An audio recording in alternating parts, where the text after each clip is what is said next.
Profesor Hermus agak melakukan bias tadi dengan mantan Presiden Jokowi nggak boleh endorse. Mantan Presiden Megawati boleh. Alasannya ketua partai, gimana itu?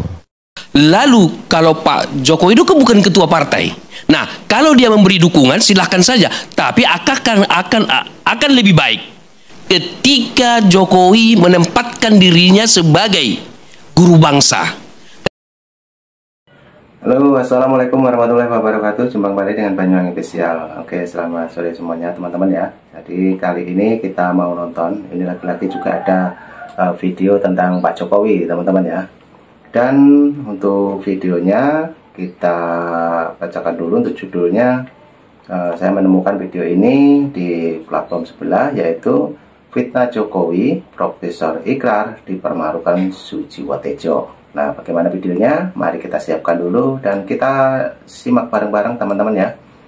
Dan bagaimana nanti teman-teman semuanya yang menyikapi, dan jangan lupa tulis di kolom komentar saya.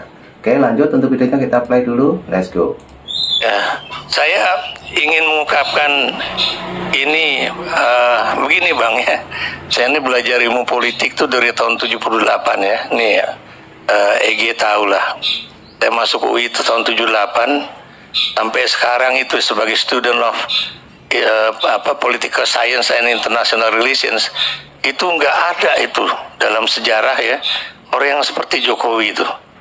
Maksud saya orang yang sudah dibantu oleh sebuah partai politik ya, dari tingkatan yang wali kota, kemudian jadi gubernur, jadi presiden. Dia minta anaknya jadi wali kota di Solo, dikasih juga. Dia minta mantunya jadi wali kota Medan, dikasih juga ya. Tapi begitu di akhir masa jabatannya ya, itu kemudian dia malah bukan hanya tidak sejalan dengan partainya, tapi malah bertentangan dengan partainya ya.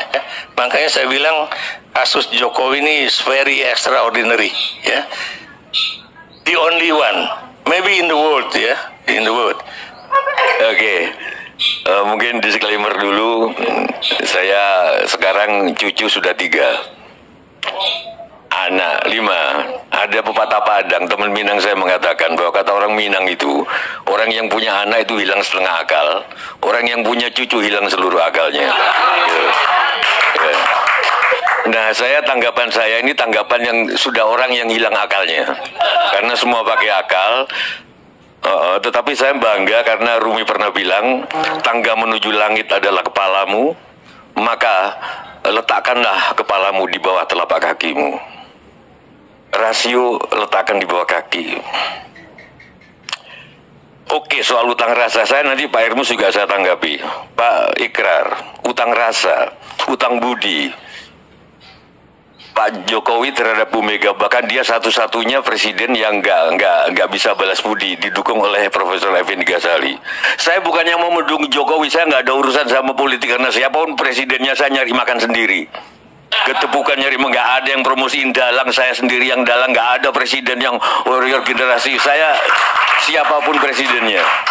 Dan saya berpendapat bahwa kalau kita menganut sistem Pancasila, maka pakailah surat Alam Nasrullah Kasodrak ayat terakhir, wa ila rabbika farghab, dan kamu jangan bergantung pada siapapun kecuali pada Tuhan.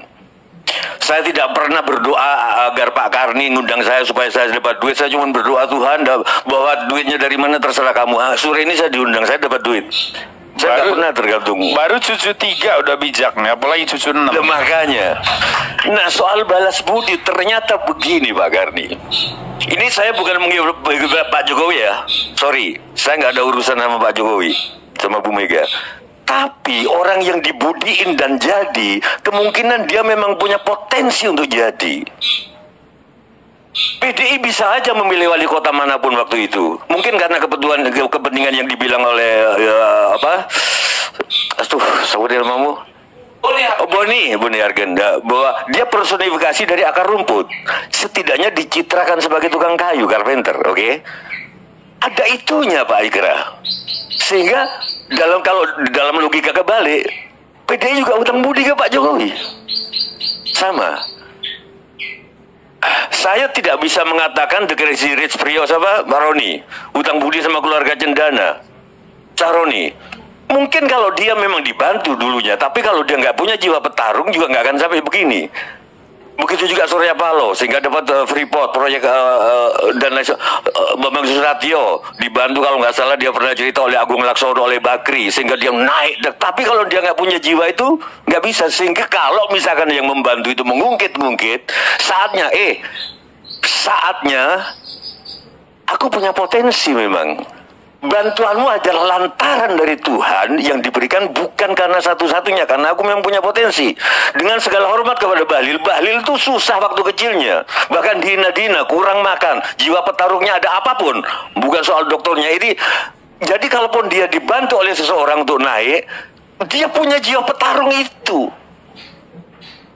Bijak nggak Pak Karni? Ini cucu 3, baru kalau 6, baru cucu 6 gitu. Pak Karni pasti pernah dibantu sehingga masuk Forum Keadilan, masuk Tempo. Tapi kalau yang ngebantu itu, Karni itu nggak bisa balas budi, selalu mungkin itu ke saya. Karni itu lihat sekarang, wah punya ini nikahnya aja putranya di Borobudur, hotel Sujiwo Tejo aja nggak bisa gitu. Nah, kalau aku punya ketemu orang kayak gitu Mas Gerar, oh kalau gitu saatnya Pak Karni bisa melupakan Anda, karena Anda mengungkit-ungkit terus. Mungkin itu yang terjadi dengan Mega sama aku, deket juga sama Bu Mega. Enggak, ini kita cuman yang kedua Pak Hermus tadi soal jabatan melekat. Paling jelas itu pas Pampres.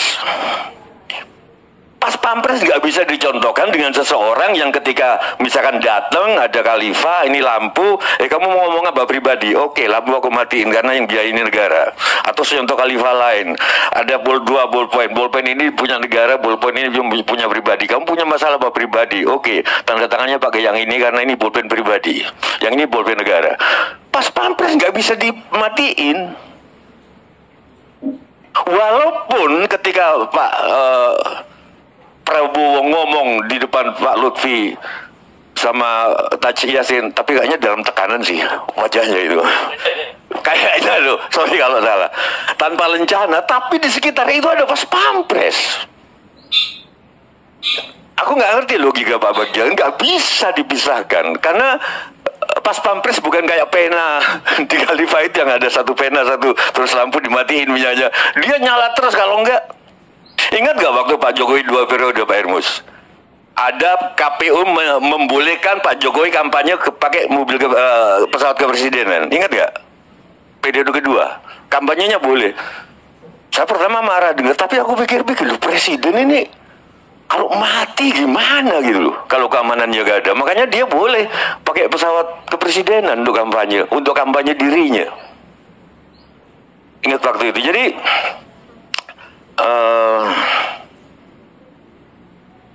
apa yang kedua? Yang ketiga, atau mungkin kita nggak usah diskusi soal pilkada, karena pilkada sama pilpres sudah nggak ada apa-apanya di mata Sujiwo Tejo sejak orang menjadi sesuatu, menjadi bupati, menjadi gubernur, menjadi presiden, diucapin alhamdulillah, dikirimi karangan bunga. Nggak ada lagi cerita-cerita orang yang jadi presiden diucapin innalillah. Begitu itu sudah nggak ada harapan. Sebelum presiden dilantik Prabowo, saya lihat sendiri di sebuah acara partai Pak Kardi, gak usah saya sebut, itu bukan Prabowo loh, baru Sufmi Dasko yang datang, ketua Gerindra, orangnya Prabowo, itu sudah orang merubung kayak lalat. Bagaimana kekuasaan nggak akan korup kalau gitu? Orang pingin. Saya punya banyak teman yang berkuasa, tapi begitu berkuasa saya mengurangi WA. Malah WA saya kurangin. Mungkin kita mengembalikan itu lagi, saya nggak tahu apa sejak Abbasiyah atau sejak kapan, aku nggak tahu sejak kapan orang dilantik jadi presiden Pak Hermus, Mbak Lili, terus diucapin selamat, bukan innalillah.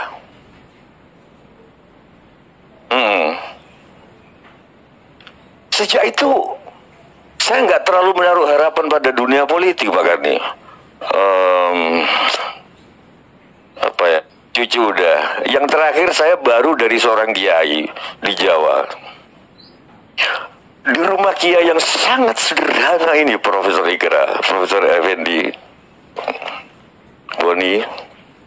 itu bukan cuma pernah datang Pak Jokowi, Pak Prabowo juga datang ke situ waktu masih bersaing dengan Pak Andika, pernah ke situ, Ganjar juga ke situ, dan semua didoakan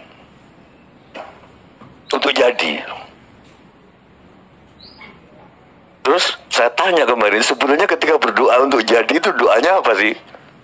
Saya tanya, ya doaku semoga kalau ini baik, jadikanlah. Kira-kira gitu. Bisakah nggak kita sekarang rakyat begitu? Kalau memang baik, Pramono jadikanlah. Kalau memang baik, Ridwan Kamil jadikanlah. Kalau memang baik untuk semua, Pak Andika jadikanlah. Kalau memang baik untuk semuanya, siapa? Pak Lutfi jadikanlah. Atau Bobi, atau Edi Ramayadi jadikanlah. Kalau ternyata jadi kan kok tidak baik, rakyat semakin susah, ya anggap saja itu baik supaya rakyat latihan bersabar. Loh, jadi kan yang ini saya belum bisa memahami karena saya belum punya cucu. Ya. Bagian Ini itu. efek cucu. Yang bagian ini aja, Yai. ya, ini kiai, ini salah satu kiai besar di dalam Isra Mi'raj. Kenapa Nabi Muhammad bisa sampai ke Sidratul Muntaha? Malaikat Jibril enggak berhenti di pagernya. Jawabannya, malaikat Jibril terlalu bersandarkan akal. Muhammad pakai perasaan. Jadi aku sudah mengantar ke Sidratul Muntaha ini. Di dalam pembicaraan politik. Sorry, enggak. Ini guyon nanti di transformasinya lebih religius sekarang ya Bang. Beda. Lah. Saya menjadi narsum di Ilseni sejak 2014. Waktu itu bareng beliau. Narasinya beda jauh. Tapi sekarang dia punya 3 cucu, saya 5 cucu saya. Bedanya itu. Tapi kenapa masih rasional? Tadi sangat rasional. Berarti pepatah Minang itu salah. Orang yang punya anak hilang setengah akalnya, yang punya cucu hilang akalnya. Udah profesor Leli, soalnya. Udah profesor soalnya. Profesor kan juga harus punya perasaan. Iya. Gitu. Boleh saya tanggapi sedikit aja? Oke. Bang Karli. Jadi kita kalau di dalam sosiologi ada dikenal dengan status dan peran. Jadi kita harus lihat status kita. Prabowo statusnya adalah presiden. Berarti berperan untuk semua warga negara. Jadi kalau didukung salah satu kandidat, dia harus dukung kandidat lain. Ketika seseorang melakukan peran tidak sesuai dengan statusnya, maka akan terjadi disorder sosial. Jadi oleh karena itu, Pak Prabowo harus melihat pada posisi dia sebagai presiden. Presiden untuk semua para kandidat yang berkompetisi. Jadi sejatinya tidak memberikan dukungan kepada siapapun. Itu yang saya maksud sebagai presiden. Kecuali bukan presiden lagi, misalnya seperti itu. Demikian. Aku menyayang. Nah, ini perdebatan yang sangat seru dan patut kita simak teman-teman. Dan ini ada Bapak Suci Watejo yang memberikan saran dan kritikannya juga yang mengenai Pak Jokowi. Oke, lanjut kita tonton lagi. Bahwa Pak Prabowo dan timnya lupa bahwa masyarakat sekarang lupa bahasa simbol. Terjadi di rumah makan Garuda Padang waktu ketemu Ridwan Kamil di Jakarta. Mungkin pesannya ini loh, aku Garuda. Publik sekarang nggak mikir ke situ. Kan maksudnya kenapa nggak di Lamun Ombak? Kenapa nggak di Sabar Menanti? Kenapa nggak di Sederhana? Kenapa kok di Garuda? Wah, inilah publik ternyata nggak sampai ke situ. Oh, ternyata berarti Ridwan Kamil itu Garudais. Enggak. Yang kedua, Profesor Hermus agak melakukan bias tadi dengan mantan Presiden Jokowi nggak boleh endorse. Mantan Presiden Megawati boleh. Alasannya ketua partai, gimana itu? Nah, kalau dia sebagai ketua partai, mau tak mau harus berpolitik sesuai dengan partainya. Bagaimanapun partai itu adalah bagaimana memperoleh kekuasaan. Kan itu prinsip partai kan. Lalu kalau Pak Jokowi itu bukan ketua partai. Nah, kalau dia memberi dukungan silahkan saja. Tapi akan lebih baik ketika Jokowi menempatkan dirinya sebagai guru bangsa, Karena dia bukan ketua umum partai. Pak Jokowi bukan ketua umum partai, tapi dalam tanda kutip ketua umum partai-partai. Nah, saya menanggapi sedikit, Prof. Ya, saya merasa perlu menanggapi. Saya kira di situ nanti memang benar bias karena jabatan ketua umum partai itu tidak bisa membatasi atau melonggarkan hak seseorang sih, Prof. Emrus. Jadi apa yang dilakukan oleh Ibu Mega atau Pak Jokowi itu sama, itu hak sebagai warga negara, apakah dia ketua sebuah organisasi atau tidak, untuk terlibat di dalam politik. Ya, jadi tidak ada masalah. Sama halnya ketika kita mendiskusikan, termasuk dari dimensi etika, Prof. Soal Pak Prabowo mendukung Pak Lutfi di Jawa Tengah misalnya. Tadi selain kita bicara secara hukum, tidak ada undang-undang yang mengatur dan membatasi itu secara tegas. Yang kedua, dari aspek etika, kalau menurut teori Waldo soal tingkatan tanggung jawab moral atau tanggung jawab etis seorang pejabat publik, dia harus tanggung jawab terhadap negara, terhadap konstitusi, terhadap kepentingan umum, terhadap kelompok, keluarga, dan diri sendiri, dan seterusnya. Ada 12 tingkatan. Nah, saya kira di sana Pak Prabowo bisa saja mengatakan bahwa saya punya tanggung jawab moral terhadap publik, Jawa Tengah terutama. Maka saya harus berbicara, saya harus menyatakan posisi politik saya supaya orang-orang mengikuti. Karena kalau kandidat saya yang menang, maka Jawa Tengah akan maju. Kurang lebih begitu. Lalu kemudian begitu juga dengan Ibu Mega. Saya punya tanggung jawab moral, saya harus turun. Nah, tapi pertanyaannya adalah ketika mereka ada di panggung itu, mereka serentak punya peran dan jabatan tertentu yang terbawa otomatis di situ. Satu sebagai presiden, saya sendiri sampai hari ini tidak menemukan satupun alasan untuk menyalahkan Pak Prabowo di dalam situasi itu. Karena memang tidak ada undang-undang yang melanggar. Dari aspek etika pun tidak. Karena di situ juga ada tanggung jawab moral dia untuk membesarkan partainya, kelompok, kepentingan kelompok. Di dalam tanggung jawab moral menurut Waldo ada tanggung jawab terhadap kepentingan kelompok, tanggung jawab terhadap kepentingan publik, tanggung jawab terhadap kepentingan negara, dan sebagainya. Bisa saja ada imajinasi di kepala Pak Prabowo bahwa dengan saya terlibat, maka yang menang adalah orang yang peduli terhadap kepentingan umum. Orang yang bisa membangun demokrasi. Nah, itu kan dimensi berpikir dia dan hak dia sebagai individu dan warga negara.